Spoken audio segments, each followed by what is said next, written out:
Okay, Dad, today is Monday, April 15th, and we got a lot to talk about. Right. So the Iran has unleashed the retaliation, and it's been interesting to see because there's been two very different narratives going out. We were watching it live on CNN and following it on Twitter, and it seems like there's two camps. There's one camp that's saying that Iran retaliation was a complete flop. It's an embarrassment. The Iron Dome was rock solid, and Israel is looking fantastic. And then the other side is saying how Iran is saying that it was a complete success, better than they even hoped for. They had successfully struck two or three military targets. Um, and I feel like the truth is somewhere in between. And from my understanding, that this whole retaliation from Iran was actually a very coordinated, calculated response, coordinated with the United States, that this was telegraphed in advance and it was almost designed in a way for both sides to say that they won, to walk away and hope for de-escalation. Could you explain maybe a bit more about this? That the thought that this was actually not just the thought, what seems to be a fact, that this was a coordinated response, something kind of similar to the Soleimani assassination, where there was an agreement that Iran would strike outside some military bases. Yeah, and I think we're looking at something similar here. We Right. struck military targets. It seems like nobody was killed in the strike. It seemed like it was very carefully planned. Um, yeah, I'll let you take it away. Okay. Well, yeah. The day before the strike occurred, there was an article that appeared in the Financial Times in the UK that described negotiations between Iran and the United States. About um, yeah, an Iranian retaliation to the Israeli strike on the Iranian embassy in Damascus. And I mean, it sounds rather extraordinary. Here these are mortal enemies, but why would they be talking with each other? Why would they be arranging, something like this? Okay, okay, our guy slapped you in the face. Now you can slap him in the face, and this is how we're going to do it. Well, I mean, it sounds extraordinary, but first of all, it seems to be true. I mean, what took place is very much in accord with what was described in that Financial Times article. So that seems to have come from a reliable source who was describing negotiations that really were ongoing. And I think there are a couple of reasons that we really can believe that that is what happened. First is the Soleimani incident, which you mentioned, and yes, indeed, there were actually in this case the U.S. was the assassin, right? The U.S. assassinated the Iranian general, not just any Iranian general, a true hero. Was probably one of the most popular men, most loved leaders, military leaders within Iran. And yet the Iranians negotiated with the U.S. They let them know ahead of time what they were going to do. They gave them forewarning. We are going to strike these military bases, and by doing so, allowed the U.S. to get their men out of harm's way. Put them in air raid shelters and so forth. I think that maybe 3 were killed, if I understand, or certainly a number suffered severe brain injuries. But I mean, the losses were kept to a minimum because, again, the Iranian warning. And again, they did strike these military bases, every one of them, not just outside, but they didn't aim for barracks or, anywhere where there could have been mass casualty incidents. So we have a precedent. This has happened. Something similar has happened in the past, in the not very distant past, 4 years ago. And then second, again, in this case, actually both the U.S. and Iran actually, though they're enemies, they had a shared interest. I mean, neither side wants to see this escalate into an all-out war. And it's kind of like, okay, the U.S. is the backer and the friend of this crazy guy, Israel, is completely lost control. And okay, the U.S. is stuck with this friend, Israel. It's more like, hey, they're joined at the hip. They're brothers. You can't, the U.S. for various reasons just cannot walk away from Israel. They've made these commitments, I think very foolishly, but they've made these commitments to Israel. At the same time, there's enough enough people with a grasp on reality, within the U.S. government. I think especially within the Pentagon, that understands that a war with Iran would not go well. The Ukraine has been a disaster. The Gaza war, if you want to even call it that, the ongoing Gaza massacre for different reasons has been a disaster for the U.S., and this would be probably an even greater disaster. They, and so they had the U.S. and Iran actually had common interests. Okay, we want Iran explained, look, we have to. We feel in this case we had a direct attack on our sovereign territory. We've been putting up with these assassinations and these, Israeli and U.S. sponsored terrorist attacks for years and years. This has gone too far. We have to respond, and in a significant way, in a very open way. But hey, both of us agree that we don't want to have an all-out war. I know you don't. We don't. So let's figure something out that we can all agree to. And it's your job as you Americans to keep your crazy brother under control. And to do what you can. And I think this is what happens. Now, the big question is whether or not the U.S. can keep the crazy brother under control. Right. Yeah, I feel like it's almost like Israel kind of sucker punched Iran, punched him in the back of the head, with the strike on the embassy. It's that was, an unprovoked, untelegraphed attack on the Iranian embassy. And instead, Iran's response isn't to sucker punch back. It's to say, okay, sir, I'm going to deliver you a blow.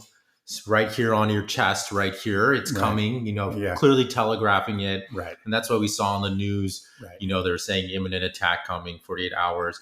I think the Iranian embassy even announced that not the Iranian embassy, the Iranian government announced that this attack was happening, like 8 hours before the first. Right. At least 5 hours. Yeah, maybe it was even 8 hours. And then the drones themselves took 3.5 hours to get there. So everybody knew, I think there was a lot of reasons for using those drones, but part of it was that here, okay, we're on our way. Everybody see we're on our way. Yeah. Like 3.5 hours, we're going to arrive.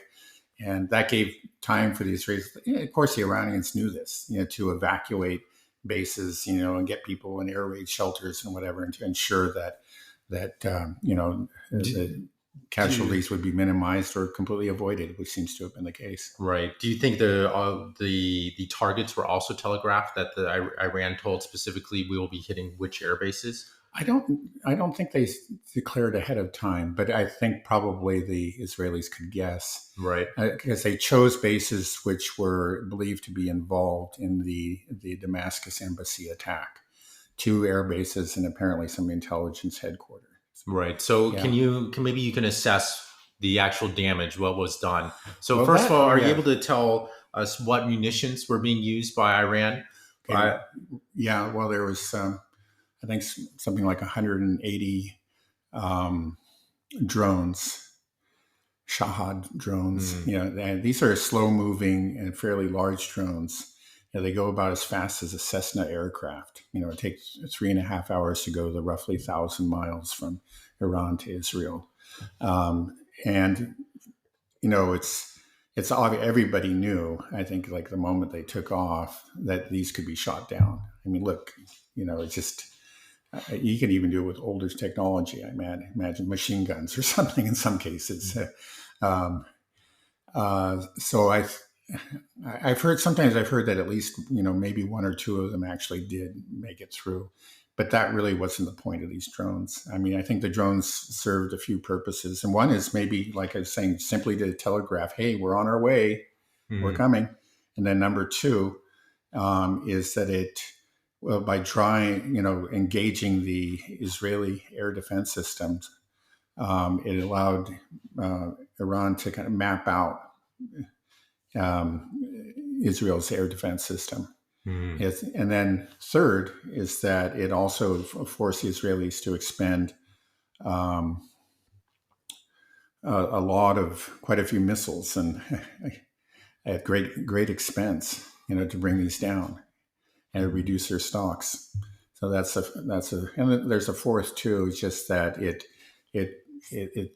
multiplied the number of targets in the airs when the cruise missiles and the ballistic missiles arrived. So there's three waves, you could say, of this attack. There was the drones, then some cruise missiles, and then finally the ballistic missiles. But they were launched at different times because these vehicles travel at different speeds.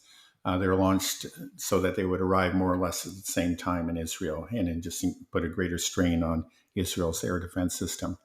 And the end result is, I believe that virtually all the drones and the cruise missiles, which are slower moving, were shot down.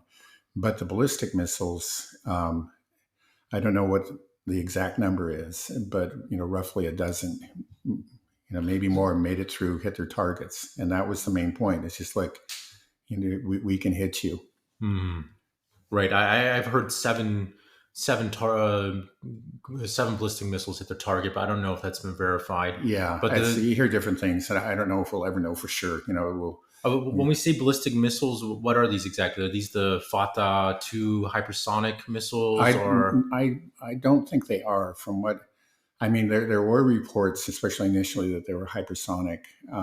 But it seems people who have spent some time looking at photographs and so on think that they're more likely earlier versions. Actually, not not the most advanced missiles in Iran's arsenal, but actually some of their older weapons. They're less advanced, less capable weapons, and that actually just made the point all the more effectively. Hey, look, we used our old stuff on you, and we got through, and we hit you.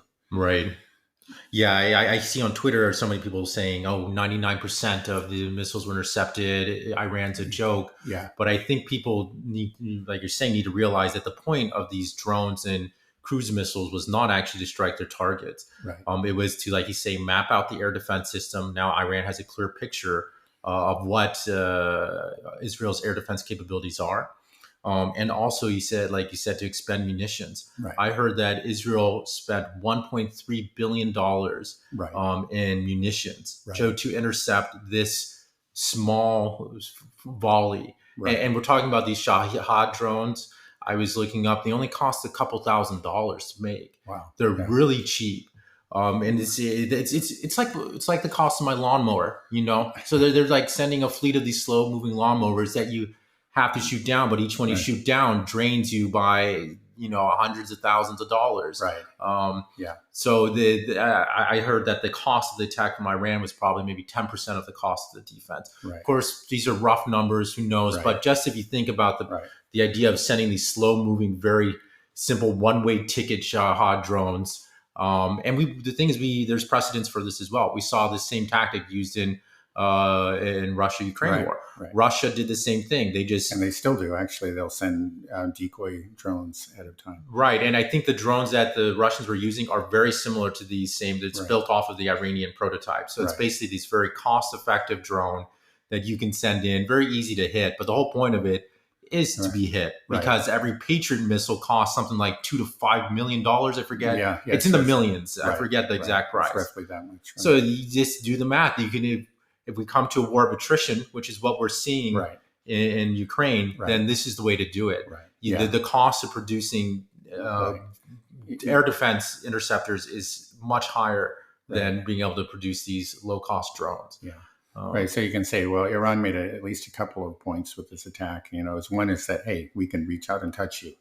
We're going to. You're supposed to have the most advanced, air defense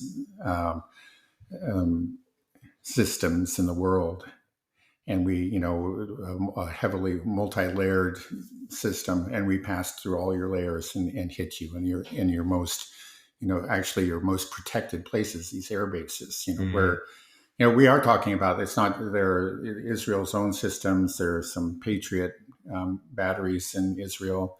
Then there's actually even a hypersonic. This is one thing, so the West does have at least some hypersonic weapons, but they're they're the air defense missiles. They're not actually missiles that are used for offense, but defensive missiles. It's a missile that was jointly developed by Israel and the U.S. called the Arrow 3 that can actually travel into space out of the atmosphere. and some of those were fired. So it shows how serious this was. The system, even with this attack, which was relatively limited in scope and used the older models, forced Israel to fire some of these Arrow 3 missiles, which cost from something like $5 to $20 million each. Mm. That's so. So yeah, they made the point we can reach out and touch you. But second is that, okay, yeah, if you want to go to us, mano a mano, if this is going to be a missile war, we're gonna win and you're gonna lose because you can't keep this up. $10 billion a night. I know that came from, it was 1.1 to 1.3 billion. That came from a brigadier general in Israel. Right, that's an right. It's an Right, Israeli number. right. They're not It's going not an to. Iranian number. It's an Israeli number. Right. Okay, they obviously just can't keep that up, but Iran could for quite a while. And then also, the fact is, okay, we're going to have a missile war. Is a country that's approximately has 35 times the land area of Israel, and they can disperse their assets all across the country And hide them amongst the mountains, very Right. rough terrain. It's Right. not easy to strike, even if you do get a missile there. No guarantee you're actually be able to destroy the target Right. in these mountains. Yeah, so it's so now we get, like what you were saying at the beginning, we have this very kind of polarized narratives. Now, first of all, when I started hearing it, says this reminds me of the Ukraine war. I've been used to, we've had polarized narratives for a while in this country, in domestic affairs, but it became really extreme with the Ukraine war. I usually follow the Russian side, but I'll dip into the Ukrainian side, and I get the Ukrainian side, whenever I go to the mainstream, and it's just polar opposite. So you have people, who even to this day believe that the Ukrainians are kicking ass, Mm-hmm. and yeah, they, as, and these once reputable news organizations like the New York Times basically just pass on Ukrainian propaganda. I read it, and there's stuff that I know is just false. I can stop and say, wait a second, and look it up, and it's just wrong. But there it is, being reported in the New York Times. And they obviously just don't do they don't check their sources. They're basically just passing on information that the Ukrainians are giving them. And the same thing's been happening in Israel. That the mainstream media, police organizations like this, like CNN and the New York Times, they've just been passing on information that the IDF gives them. So that what they're getting is that this was a total success. Now, I think, it's just all through the Western world. That's just being repeated ad nauseum. This is a total success, 99%. And by the way, you can tell right away that 99% just can't be true. I mean, you can go online and see videos. Well, I saw some where there's obviously 4 impacts in a very short period of time, one place. This one guy with one phone, that's already more than 1%. Right. So there's just no way that it was 99%. May have very well been over, could have been 95% or something. Because again, this is the way the Iranians planned it out. There were, most of the vehicles were slow moving, and they knew were going to be shot down. They just wanted to demonstrate that they could get those few through. That's all that's needed. Mm. Yeah, one thing too. There's some you can see actually missiles flying over the Knesset. The Israeli parliament, and that's again. I think they just made a point. Look, we went over, but we could take out your parliament too. Mm. But anyway, yeah. So we're getting this story that's throughout the Western world. It's just repeated again and again. It's not good reporting. In the old days, at least, there would be some sort of effort to point out that this can't be verified, and the other side says this or whatever. But it's just is simply presented as fact. Why? Well, why would they do that? I think there's a couple of reasons. They're especially motivated to give this whole thing a kind of a very rosy tinge. The Israeli defense, in this case, for 2 reasons, and one is that, I think it's part of what's going on, like similar to what's going on in Ukraine. We're talking about the West is, truth be told, is a fading power. It's a power in decline, and it seems like part of the way that it's dealing with it is just to really invest in narrative and Yeah. image We just got to instead. keep telling people we're still And, number one and and we're I, doing great. yeah, and I And think in a way they're also telling themselves, kind of reassuring themselves, "Hey, we're still number one. We're still number one." And it's kind of like I don't know, some narcissistic guy who was he was a great athlete in his youth or something, and he can't admit that he just doesn't have it anymore. Or you could think of a number of kind of you know analogies. But the second thing is that, okay, there's that. There's the maybe sort of it's the fading power that just can't accept, that it's no longer number one. It's no longer the unrivaled, the preeminent power on earth. But then number two is that the U.S. administration desperately wants to avoid a war with Iran. And so they figure, that's all the more reason to just keep on, keep up with the happy talk and the positive spin, because you can just tell, even maybe you can convince the Israelis that they're just great and everything. It's awesome. This was a huge win, man. They just humiliated those Iranians, and then maybe they won't retaliate. right. And that's kind of how I felt like the whole point of this retaliation was a chance to give both sides to say they have a win. It's clear that the Western spin machines are going up and just saying how great this is, a great win for Israel. Shows that you're, not a single person was not a single fatality, no real damage. That's what they're saying, even though they're not really releasing what happened on these air bases. Right. Well, that's a very interesting point. I mean, it's just that, normally, well, again, if there's no damage, you think they would just have all kinds of press, come here, walk around, take pictures. You see, they didn't do anything. There's just this one crater here, and that's it. Yeah. But maybe they'll let them on later, and we'll find out that there really was minimal. But the longer this goes on, the more you've got reason to suspect there's something to hide. I saw there was one photo circling on the internet where it showed just a small hole and said, this is all the damage that was done. Mm-hmm. But people on the internet pointed out, like, well, you have the small hole, but you can see the mound next to it that was clearly dug out, unless you drop some type of special construction missile that shovels the dirt and piles it next to the. So it seemed like a very crude, a very poor attempt to say that there was a very minimal damage. So yeah, it will be interesting to see what happens if we can see how much damage. Yeah, we really don't know how much damage was done. And, but it seems clear then, in your opinion, that we have the advantage to Iran, that this was a much larger success for Iran and actually exposed the weakness of the Israeli air defense system. The Israeli air defense system is good, let's say 95%, but the point is intercept 95%, but that's irrelevant, because what we're talking about is you use these swarm tactics of these cheap drones to occupy them. And then plus, like we said, in terms of a war of attrition, some of these hypersonic interceptors cost up to $20 million. The cheap Iron Dome interceptors probably cost at least 50,000, probably plus.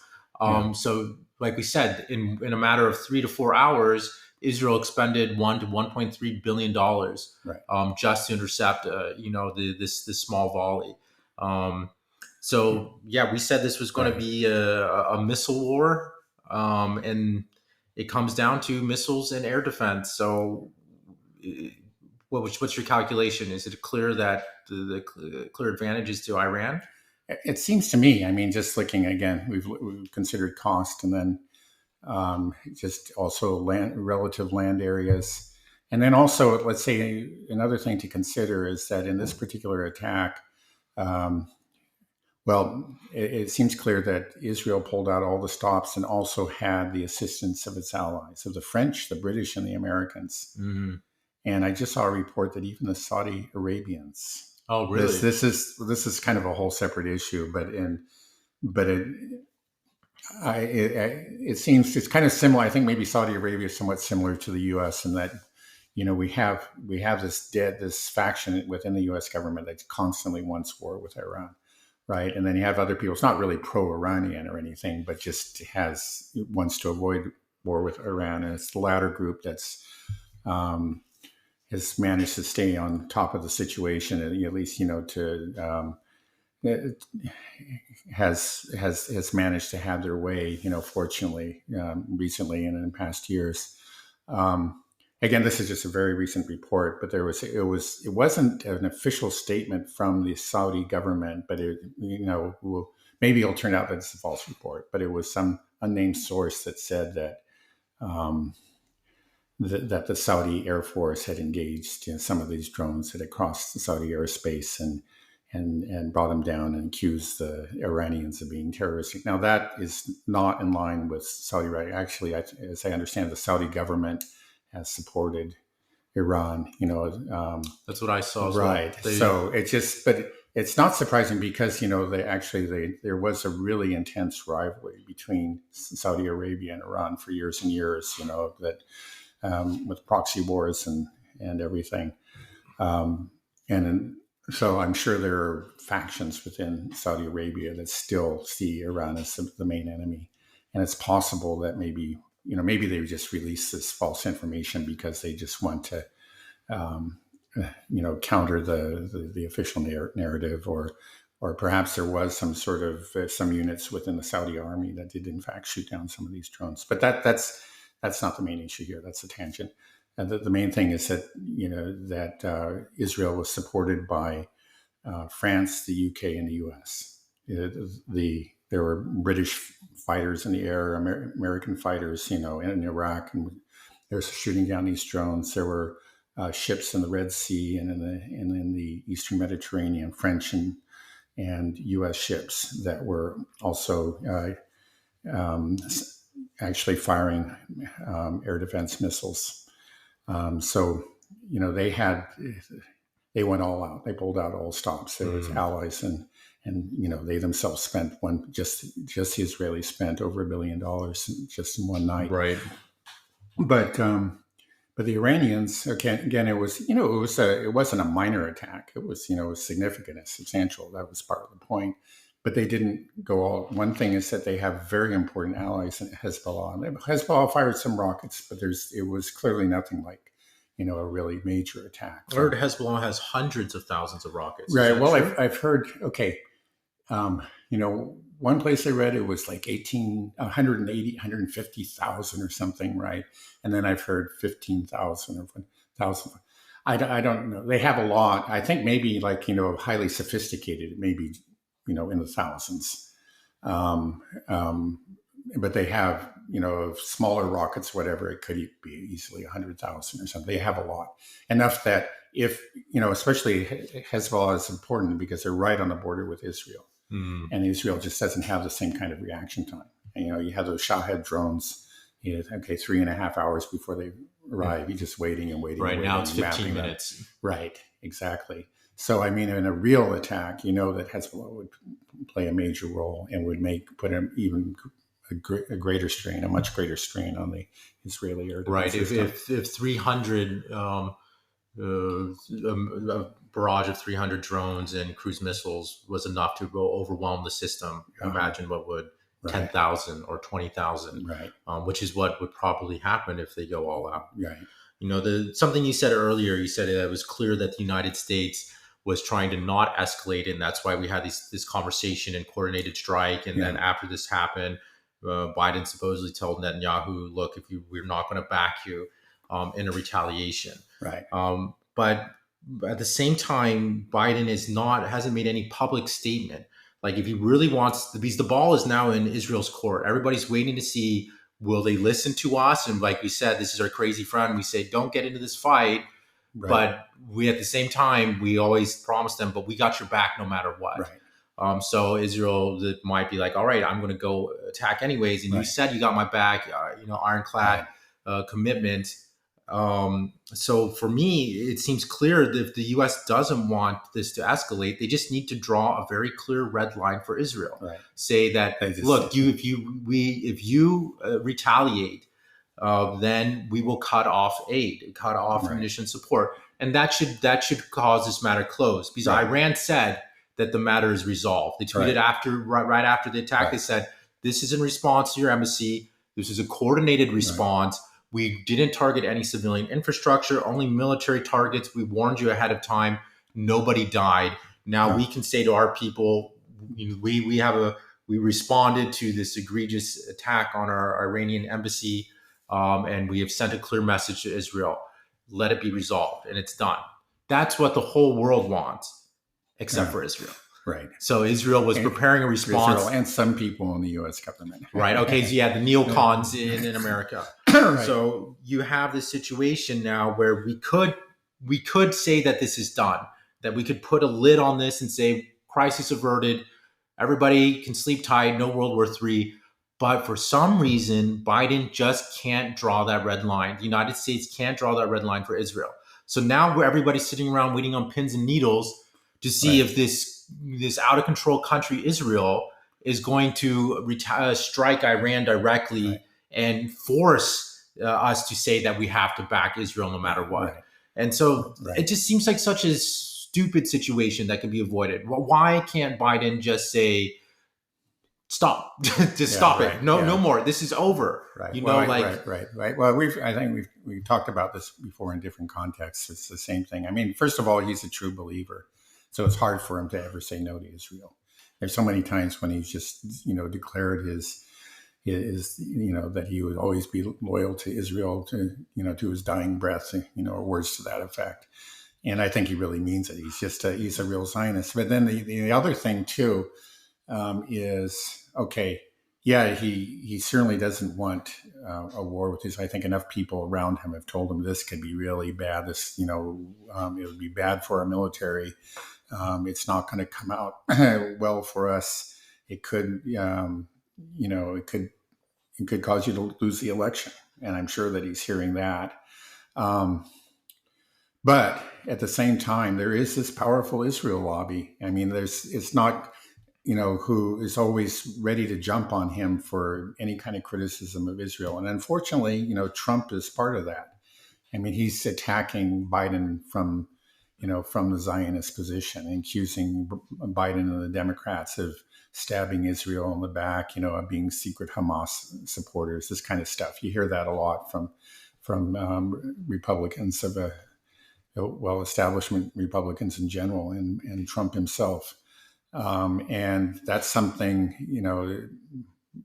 Biden, I think, feels like he has to guard his right flank. He's got to, he doesn't want to be labeled as being anti-Israel, the guy that said no to Israel, or, I think he may have figured it wrong, but that's probably the calculation there. 100% figured it wrong. Yeah. It just doesn't make any sense to me. Look, if you want to be a friend to Israel, if you actually care about Israel, like he says, he's a hardcore Zionist, then don't start a war with Iran. If we're able to game plan this and war game it, and say that this clearly is not something that Israel will lose. Right. There's just a lot of people there in the media, in the government, that are, among both parties, that are just ready to jump on him if he says no to Israel, and to make, well, you're only saying no to Israel if you escalate. That's what it is. That's not a big no. It's just like, you don't let your friends drive drunk. It's the same situation. Well, it should be. Take but I'll tell away you, the keys.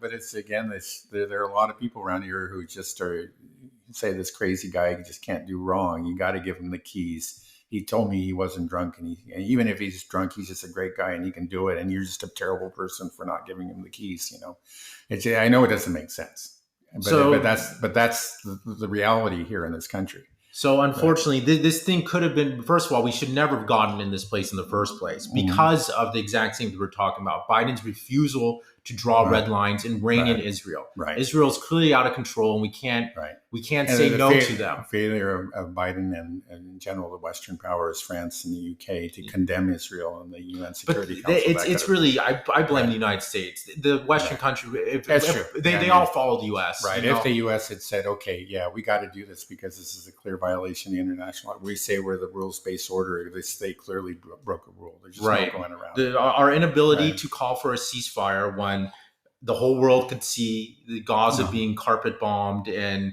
mass civilian casualties, where more women and children were being killed than men. This is clearly something is wrong with this. We couldn't call for a ceasefire. Our inability to condemn a direct, a direct declaration of war, essentially. What was the word I'm trying to look for? Just saying when they struck the Iranian embassy, that was an act of war. Sorry, a direct act of war. That we're failure to condemn that. right, And so it's very simple. We're not asking for much, but now yeah, that's led us to the point we are right, now, and where we got really close. The tensest relations probably have been in the Middle East since the closest we've been to World War III since World War II, right? The closest we've ever been, I feel like, and we could stop it here. The buck could stop here, but we still are not able to draw these red lines. right, So we're in the situation now where I think it's likely that Israel will respond because we right, haven't been able to just say no. yeah, We've said we were kind yeah. of I think behind right, doors, don't do it, we're not going to support right, you.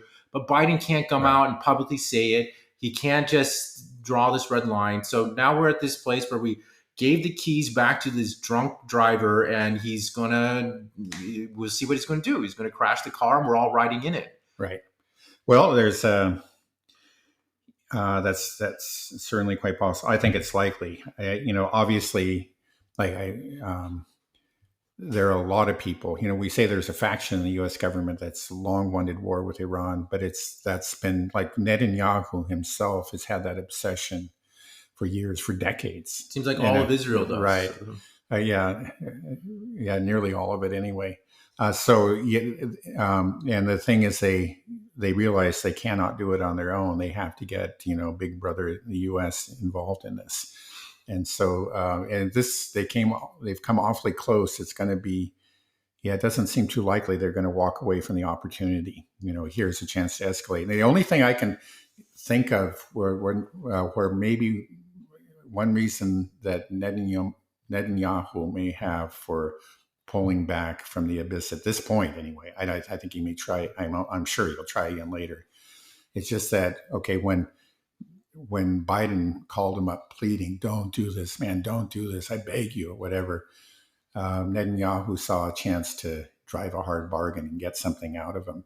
And maybe he got, for example, just an example, he said, okay, well, this is really hard. It's all my guys are saying that we've got to do this. I believe we got to do this. We can't stand for this. But if you can help me out, like when we go into Rafah, don't give me any grief. Okay. You were saying you might do something, whatever. Let's make a deal. Okay. We have the right to go into Rafah, and you're not going to impose any conditions or whatever.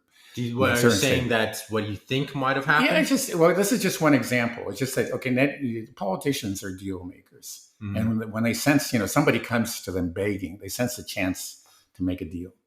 And just knowing Netanyahu, maybe he got something out of Biden that he saw in his near-term interest. I'm just thinking about Rafah because that's something he wants to do, and the U.S. has been saying, don't do it, don't do it. He said, okay, we won't attack Iran, but we're going into Rafah. And they say, okay, Biden said, all right, there's something like that. But the thing is that this is short term. He may just they may attack tomorrow or in 48 hours. I don't know, but he may just put it off for a month or something while he does something else, like, invade Rafah. And then afterwards, he'll go and try to start it up with Iran again, Right.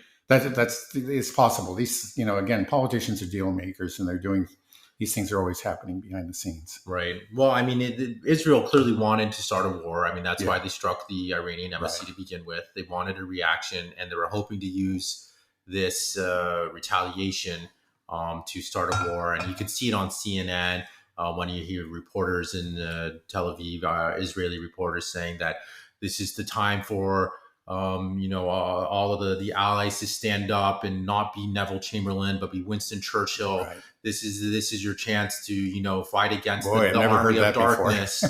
Just this thing, like we gotta band together and fight this evil. Was basically the message they're pumping out. Luckily, it seems like we didn't take the bait right away. Right. But I think there's a good chance. What if Israel just maybe they don't retaliate right away. They calm down. They realize that this isn't their chance.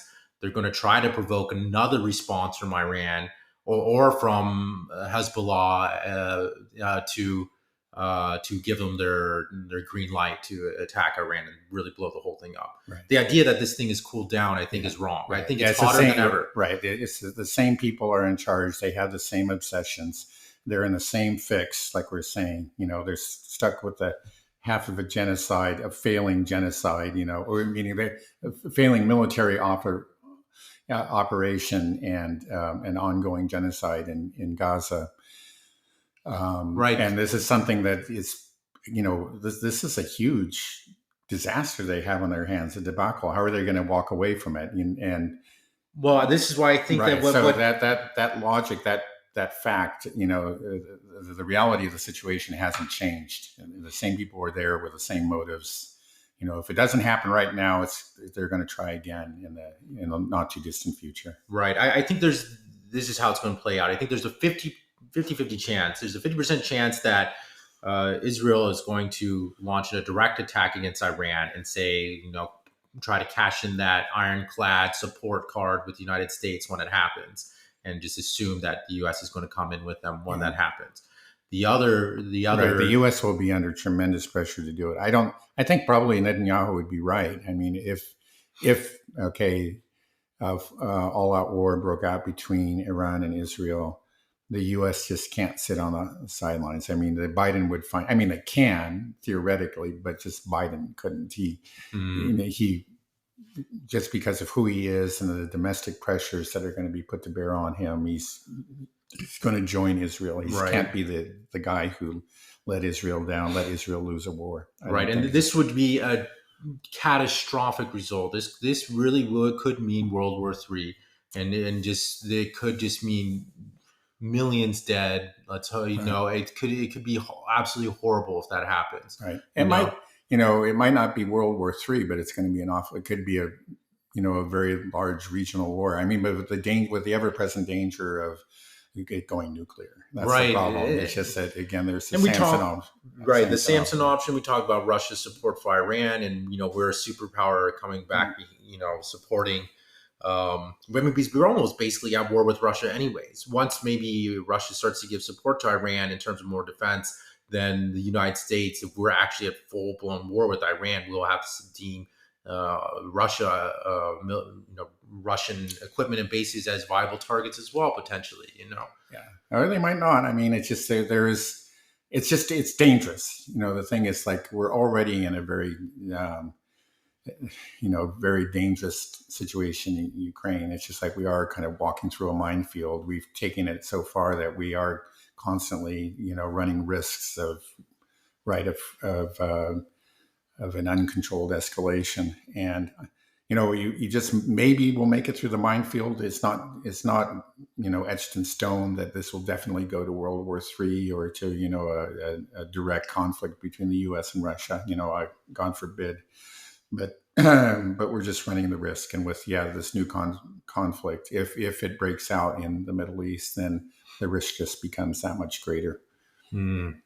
Okay, so that's one option. I think that will happen is either Israel will attack Iran directly, and then all hell breaks loose with the U.S. likely coming in to back Israel, and this is a Yeah. war that we'll probably end up losing. Everybody loses in this situation. Right. I mean, Um, everybody will lose. That's the reason Iran doesn't want to do it. Again, this is a country but that's the turned the problem is, corner. But if it happens, if if Israel continues to bring more to them, they will fight back. right? And they I mean, rational players would realize this and say, okay, well, we'll avoid the scenario. But the problem is we have Israel, who's an irrational player. right. And so that's one option, and I think that's a very likely option. I'd say 50% chance that happens.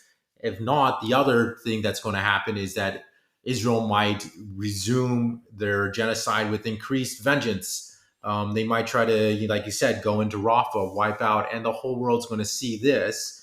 And I think it will evoke some response once it gets really bad and we see mass starvation, hundreds of thousands of bodies of civilians piling up.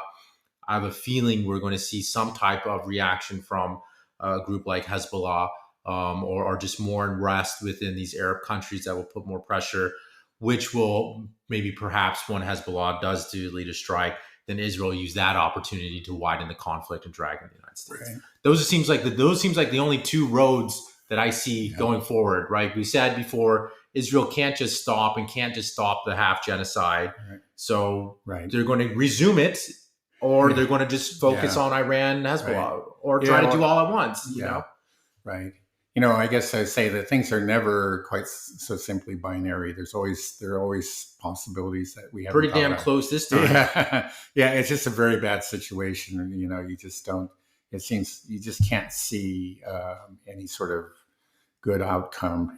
No matter Do you see another what. scenario playing out, or do you think those are the only two real Well, likely scenarios? You know, yeah, I don't know if there's a chance of any kind of.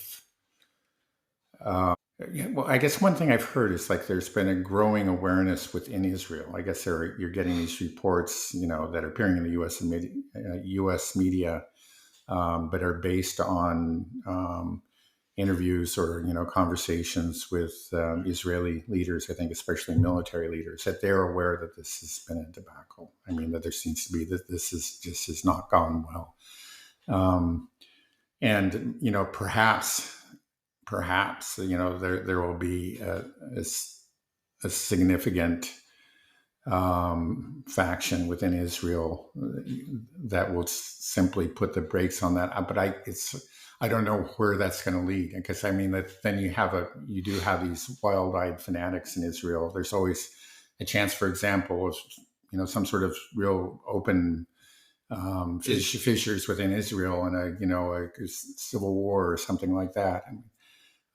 are you seeing any big fissures within the society now? Because from what Well, you've told no, me right, before, is that yeah, the population yeah, believes that right, Israel right, is not being aggressive enough. yeah, That's right, like something like 80% right, of the yeah, population. right, So there is no real opposition right, to yeah. Well, but again, de-escalate. it's like yeah, it matters what the people think, but it matters even more what the elites think. And there just maybe enough elites who are just saying, "Oh, geez." Do you know of There's any that. any Well, I of mean, them? again, I don't know their names or anything, but I'm just saying that I've seen these reports. I mean, just these really gloomy reports coming out. The fact that they're so gloomy just sort of says maybe there's a group is not so much out of any love of humanity or anything. It's just that like to preserve Israel, they might try to launch some sort of I don't know, not a coup, a movement or something. This is, I'm just Mm, speculating, because what right. I'm saying is that you just never know. Sometimes things come out of left field when when you say you see the binary.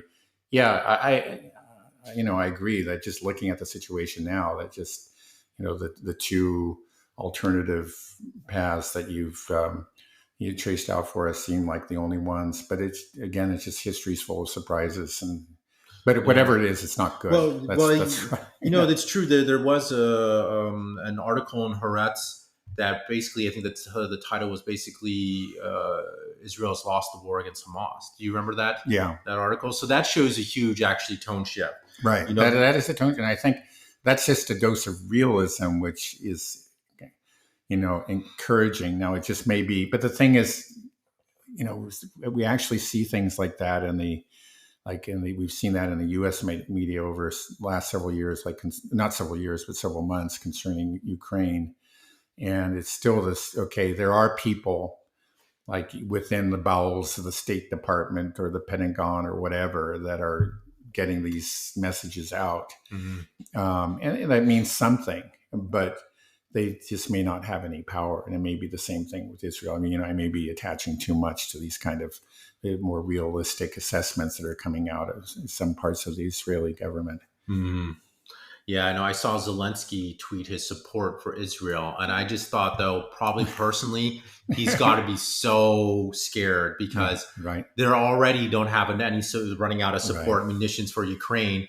Now everything's going to be going to Israel. There's right, nothing left for Ukraine. Everybody's focused on right, Israel. So the war was already over in Ukraine once the really I think the a real huge development on the Ukraine war, just pivoting real quick, is Russia has completely controlled and decapitated Ukraine's energy sector. From my understanding, they basically wiped out all the main power plants except for the nuclear plants.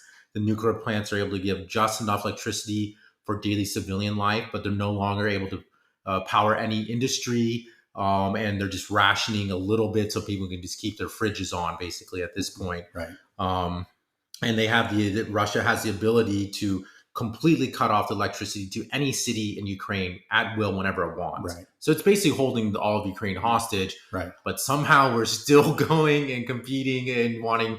And now with Yeah. this situation in the Middle East, Zelensky still can't realize that Yeah. it's Well, over and that yeah. he The has guy. to negotiate. Yeah. The guy is completely deluded. It's so. I know recently he asked for what he said, like 100 or 25 He asked for battalions of. only 12 exist in the world left or Yeah, something right. like It was that. more than existed in the world, right? Right. And already the stockpiles have been drawn down really to a bare minimum around the world. Right. And now we have with this new, demand. Israel's going to be insisting on more, interceptors and more batteries and so forth. And that Israel's at the front of the line. Right. I mean, we've already, we've drawn down our own stockpile of munitions so much with this Ukraine war by giving everything to Ukraine, completely out of 155 millimeter shells. Right. We're low on Patriot systems, low on all air defense systems. And this war against Ukraine was supposed to weaken Russia. It's made Russia so much stronger. And every day it makes us weaker. I saw Germany is giving up their one Patriot system. They only have two, I don't know, and they're giving one away to Ukraine. It's going to last a week. It's like, why are they just throwing money into this black pit, right. throwing their equipment, and soon there's going to be nothing left.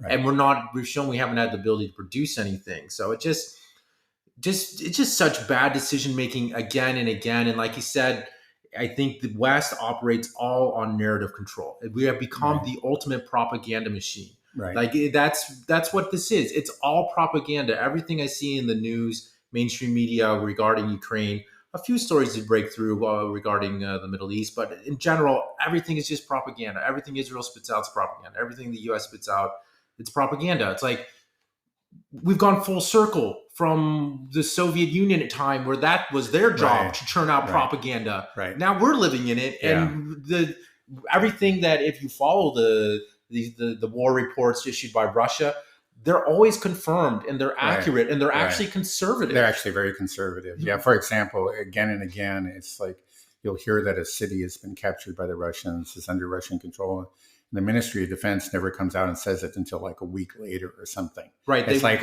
once the Russians have captured it and gone another 10 kilometers or something, then they declare to ensure that they're very, very conservative. Right. So so Russia says it's captured, it's captured. Yeah. If Ukraine says it's captured, 90% it's not captured. Right. That's what we've seen again and again. So we are in this we're in this giant propaganda machine, and it's really a one-sided propaganda machine. I remember Putin in the interview with Tucker Carlson. Tucker was basically saying like, why aren't you going out and telling your side of the story, about the Nord Stream pipeline, all these things. And Putin just said, in the war of propaganda, the West always wins. So we don't even engage. It's like we're not wasting our time with that.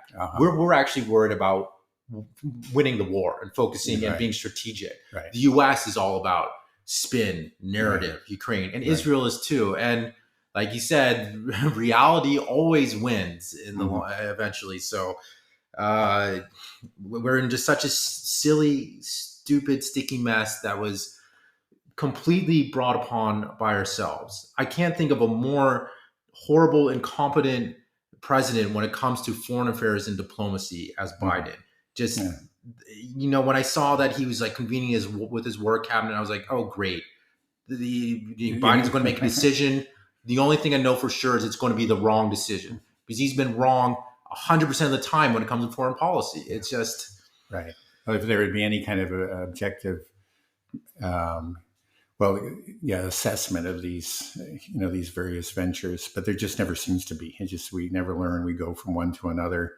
Iraq was a total disaster, but the people that behind it, whether they were in the media or in the government, they only got promoted. That's been the case again and again. Nobody pays the consequences for these terrible missteps. The only thing is, right, I guess the solution is part of the problem is we're so good at propaganda is that we can we've been able to cover up a lot of our Oh, errors to ourselves. or And like what you right, said, we believe our own right, propaganda. We're so good at it that people actually yeah, believe it. So, people that are in the yeah, Pentagon or in yeah. the Well, they White say, House believe yeah, it. yeah. Well, I think that's true. This is what I've heard is that actually you would think that most politicians, I've heard this from people that have had real contact with politicians, you would think that they, most of them have, real reliable news sources and try to find out, what's true and what isn't. No, they just sit down and they watch CNN and they read the New York Times, and and they look at that's the world that matters to them. And now it's like looking in a funhouse mirror. It's completely false. But that's where they see like their fortunes are determined. Are you going to get reelected? Well, the New York Times better like me. The CNN, is I got to be on the right side of you know the right side of the media in general. That's in this media. The question again, the way these people think is never is it true or false, but am I can I rely on the media support? Will I be painted as a villain or as the good guy? And if the standards are completely skewed, then you're just going to have lots of bad decisions and a lot of demented people running our country. Right. It's not good. It doesn't really paint a rosy picture for the future. So where do you think we're headed next? I mean, I kind of recapped my two Right. Yeah. scenarios, Well, but yeah, I mean, you're right. This crisis is not over. The crisis that began, let's say, with the Israeli attack on the embassy in Damascus, um, it could end at least temporarily, for who knows what reason. It may be that Netanyahu will decide that it's in his interest, to hold off, for a while, maybe get something out of the administration. Once he gets it, then he'll go ahead. But yeah, there's no reason to think that this crisis is over. It's the same crazies with the same obsessions are here, and they've shown what they're capable of, and I don't think there's much of a reason to think that they're going to all of a sudden start behaving sanely. okay, I'm going to just ask you to tell me: do you think Israel is going to strike Iran by the end of this month? And by the end of this Just month, prediction time. I'm oh, going to, I'm that's going to a force it. Just I know it might be a coin yeah. toss for you, but you pick a side. Okay. Well, the thing is, they've been striking Iran all along. I mean, anybody who's been paying attention, it seems like every month there's some sort of strike, usually in Syria, where they hit an Iranian commander or something. Usually we're not talking about real high level like what happened in the embassy building there. But so the chance that they're going to strike in some way, I would say, is within a month, or you're saying By the end of the month, so by the end of that little more two than two weeks, weeks. I would say is better than 50%. Now, the whole question is like how much, Do you think they will strike in Iran? Because you said that they strike Iranians in Syria. I'm talking yeah. about them actually hitting Iranian soil. Because that's Okay. Well, I'll say that probably not. There's a good chance they'll make another strike in Syria of some kind, but maybe less than 50% that'll happen in Iran. Partly, again, because it's actually hard for them to do. I mean, Iran's a long ways away, and they don't have. Apparently, they would need to have like refueling tankers, and they don't have them. What I've understood, they need help from the U.S. to carry out an attack like that. And then it would not be an easy attack to pull off. I mean, again, Israel doesn't have missiles that they can launch from well, its they side. have missiles. Okay, yeah, I don't know exactly what their capabilities are. I'll be I honest think with you. I think this is kind of what I want to see is if Israel launches a strike on Iran, what kind of damage can they do? They don't have hypersonic missiles. Well, I want to see how good Iran's missile defense system is. Right, That's a big unknown.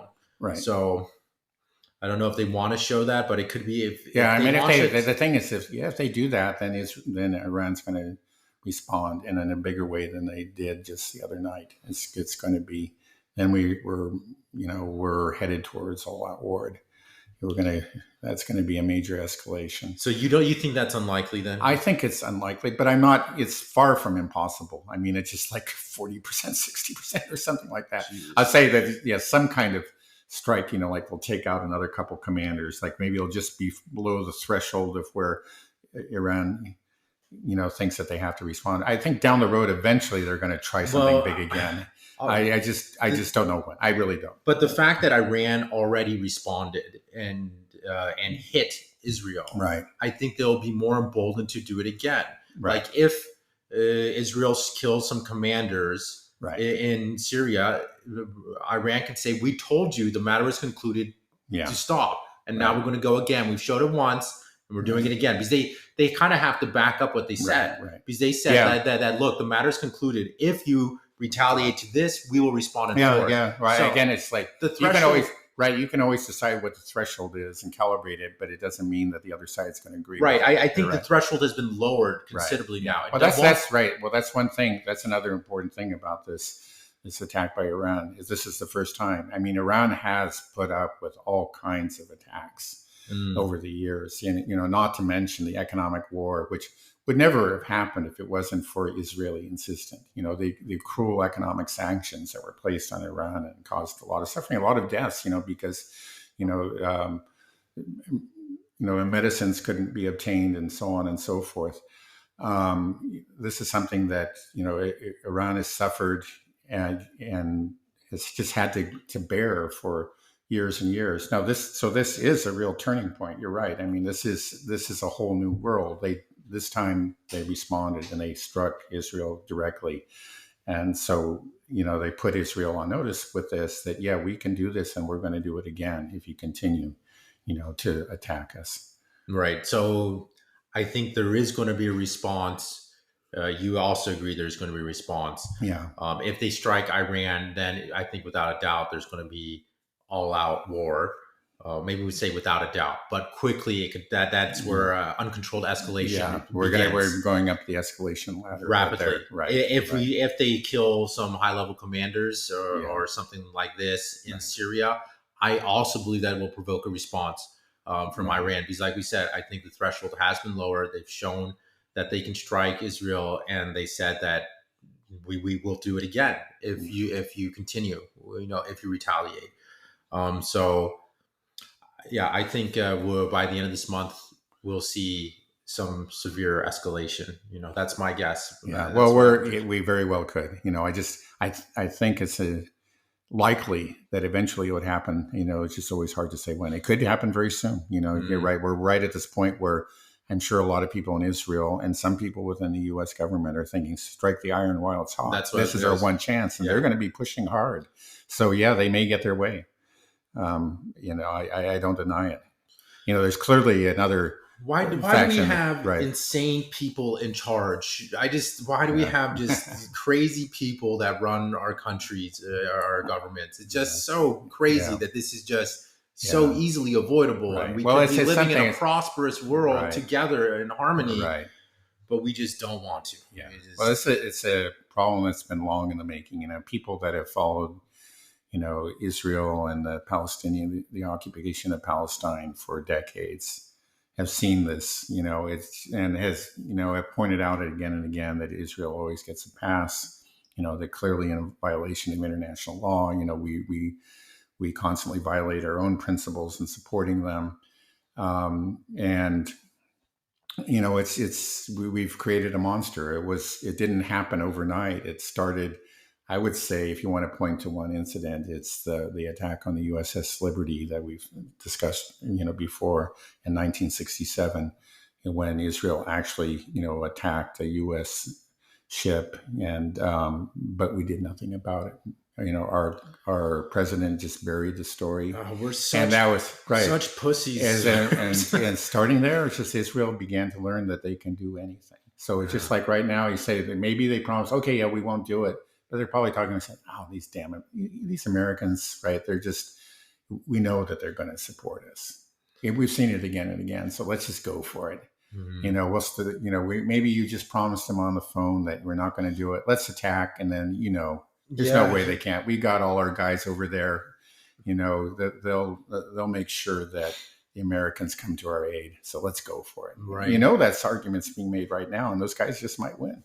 You're right. We Uh, really created a monster with right. Israel. It's Right. And just we could have stopped it. And it's just been, there's been a lot of certain kind of inflection points, but I think like the most important was that 1967, starting with Lyndon Johnson. And there have just been other presidents that have also seen, yeah, this is a problem, you know, but they just never had the courage to come out and take the, you know, the Israel lobby, you know, on directly. And then, you know, these, um, and yeah, yeah. this is the end result of decades of cowardice, and now we just have, yeah, we've now, right, you know, we've made this commitment to this crazy person, and we can't, it's sort of like, yeah, and we can't walk away, you know. It's just we tied ourselves to, um in too many ways, to Israel. You know, we just let Israel kind of like spread its tentacles through our government, and we've um and now they're just it's, Yeah, there's been such a cancer to our society and government. Like it's so crazy that another country has so much control over the right, United States. right, Like, how did we let that happen? You know, we're supposed to be USA. We're yeah. number one, but Benjamin Netanyahu gets to call the shots. Yeah. You know, it was something like 20 years ago. There was actually a video of him talking to some other Israelis. He's saying it's just incredible. The Americans will do anything we tell them to. He's practically, he's like, he himself is kind of amazed at it, is that we have this power. It's shameful. You know, you think, okay, you talk about, like, again, it's also embarrassing that Trump, who talks about, you know, America first, Right. it clearly isn't. And some people are pointing that out, you know, Mhm. like, um, Max Blumenthal, you know, actually is just saying, hey, there's some, if you're a real mega person, you know, you shouldn't be putting Israel first. Right. Yeah. No, it's really crazy, Yeah. but it is being exposed and it's being turned around. I think people are Right. seeing Israel in the real light. Yeah. That's, again, Finally. it's like, that's the silver lining, is that, right, it's gotten so bad that more and more people have woken up, and we just Yeah. hope it's But when you not shine a too late. light on the monster, it's going to freak out and start Yeah. attacking Well, people now. So it's like, right. ah, and then so we're in that situation. Right. And so that's where I feel where we are. Everybody knows, is starting to see that Israel's a monster, and now it's going to go full monster. You know, Yeah. I mean, it already kind of has been going Yeah, full right. In the monster. last, right, the last 6 months, yeah, it really has. I mean, especially in those events leading up to the attack on the embassy, we had, you know, the World Central Kitchen, the attack on the hospital, and then right after that, the assassination of the Hamas leaders' Grandchildren, sons and grandchildren, right? and just horrifying. I mean, it's just horrifying. It didn't receive any attention, but they just this was the lead negotiator. I Right. mean, They this is what killed kind the of, right. yeah. You're right. People are talking about negotiating for a ceasefire. Well, you killed the Yeah. children of the lead negotiator. Right. Yeah, this is the country that we're talking about. I mean, these are the people that we've made the ironclad commitment to. And this is the Just fix that we put ourselves in. You know, yeah. Now we're we're tied to this genocidal death cult, right. and it's not. It does kind of seem cultish to me. It almost seems like they're at Jonestown type of situation. They're ready to, like, we're all going to go. We're gonna reach the our Holy Land dream, or we'll die trying. Right. That's basically what it is. It's so archaic. It feels weird to be in the 21st century.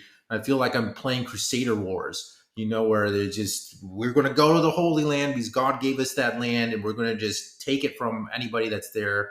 We'll kill them, get them out of the land because God gave it to us. And everybody's like, yes. And so many Christian Zionists are like, that's what the Bible says, Yeah. even though it doesn't. It's just, Yeah, no, it certainly doesn't. Not if you're a Christian. I mean, it's easier to argue if you're a Jew, but, you know, obviously. Well, anyway, I think we're probably yeah. going to go down this whole. We can go down that rabbit hole later. Right. Said.